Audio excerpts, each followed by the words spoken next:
बांग्लादेश में पिछले साल शेख हसीना को सत्ता से बेदखल कर दिया गया था। प्रधानमंत्री शेख हसीना के पद छोड़ने और देश से भागने के पीछे जो शख्स था उसका नाम नाहिद इस्लाम है। नाहिद इस्लाम स्टूडेंट लीडर है।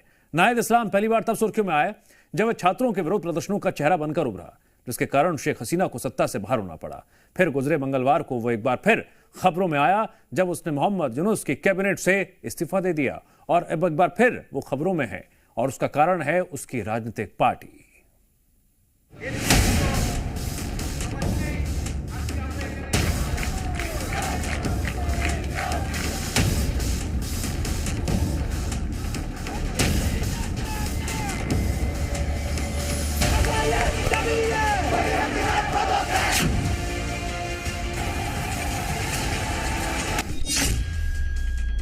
बैटल ऑफ ढाका, नया कट्टरपंथी आका।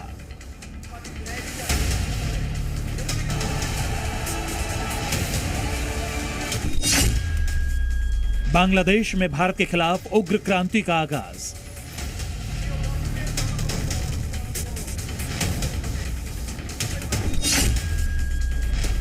इस्लाम नफरती निकला, भारत के खिलाफ जहर उगला।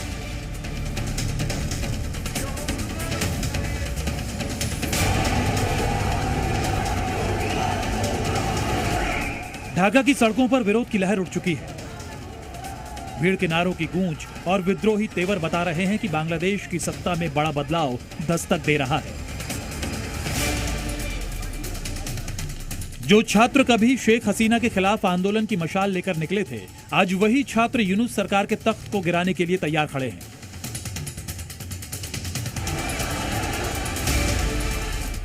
मोहम्मद यूनुस सरकार का काउंटडाउन शुरू हो चुका है। बांग्लादेश में सत्ता की लड़ाई अपने सबसे उग्र मोड़ पर पहुंच चुकी है और इसकी नफरती लपटों में भारत भी घिरता जा रहा है।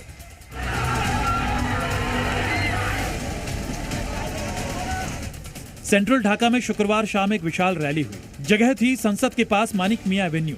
हजारों समर्थकों की भीड़ के बीच नाहिद इस्लाम ने मंच संभाला और अपने पहले ही भाषण में भारत के खिलाफ जहर उगल दिया। बांग्लादेश इस समय दो ध्रुवों में बढ़ चुका है। एक तरफ मोहम्मद यूनुस की ढलती सत्ता है तो दूसरी तरफ नाहिद इस्लाम का उभरता हुआ कट्टरपंथी नेतृत्व।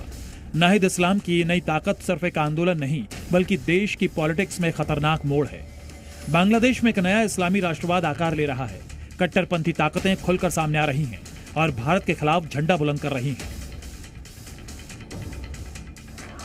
नाहिद इस्लाम के कट्टरपंथी समर्थकों की भीड़, हाथों में झंडे और सिरों पर बंधी पट्टी इस बात की गवाही दे रहे हैं कि सियासी तूफान के एपिसेंटर में धार्मिक उन्माद भी पैर पसार रहा है, जो भारत विरोध के नाम पर अपनी जड़ें जमा रहा है। नाहिद इस्लाम जैसे नेता भारत विरोध को भड़काकर जनता के गुस्से को अपनी ताकत बना रहे हैं। सोशल मीडिया पर उनके भाषण वायरल हो रहे हैं जिनमें वो भारत के खिलाफ तीखी बयानबाजी कर रहे हैं। 26 साल के नाहिद इस्लाम ने बांग्लादेश में नई नेशनल सिटीजन पार्टी बनाई है और अपनी पहली ही रैली में उसने ऐलान कर दिया कि बांग्लादेश में अब भारत समर्थक राजनीति की कोई जगह नहीं है। बांग्लादेश में अब नया समीकरण बन रहा है जिसमें कट्टरपंथी ताकतें भारत को दुश्मन बनाकर अपनी सत्ता का विस्तार करना चाहती है। बांग्लादेश में यूनुस सरकार को हटाने का यह आंदोलन सिर्फ सत्ता परिवर्तन तक सीमित नहीं रहा, बल्कि इसका इस्तेमाल एक कट्टरपंथी विचारधारा को और मजबूत करने के लिए किया जा रहा है। नाहिद इस्लाम, जो अब तक यूनुस का सबसे भरोसेमंद सिपाही था, आज उनके लिए सबसे बड़ा खतरा बन चुका है। नाहिद ने राष्ट्रीय नागरिक पार्टी के गठन का ऐलान करते ही अपने तेवर साफ कर दिए हैं। नाहिद इस्लाम ने ढाका की रैली में कहा कि हम बांग्लादेश के हितों को सबसे आगे रखते हुए देश को आगे बढ़ाएंगे। हम भविष्य की बात करना चाहते हैं। हम बीते हुए कल को पीछे छोड़ते हुए बांग्लादेश को मजबूत राष्ट्र बनाना चाहते हैं और इस नए बांग्लादेश में अब भारत का सपोर्ट करने वाली पॉलिटिक्स की कोई जगह नहीं है। ये वही नाहिद इस्लाम है जिसने शेख हसीना को हटाया, फिर मोहम्मद यूनुस सरकार में सलाहकार रहा और अब खुद की नई पार्टी बनाकर मोहम्मद यूनुस को बेदखल करने की स्क्रिप्ट लिख चुका है। नई पार्टी बनाने के साथ ही नाहिद इस्लाम ने अपनी नफरती मंशा जाहिर कर दी है। सड़कों पर उतरी भीड़ और बदलते हालात ये बता रहे हैं कि आने वाले दिनों में बांग्लादेश की पॉलिटिक्स और भी ज्यादा हिंसक और भी ज्यादा उग्र हो सकती है। ब्यूरो रिपोर्ट, जी मीडिया।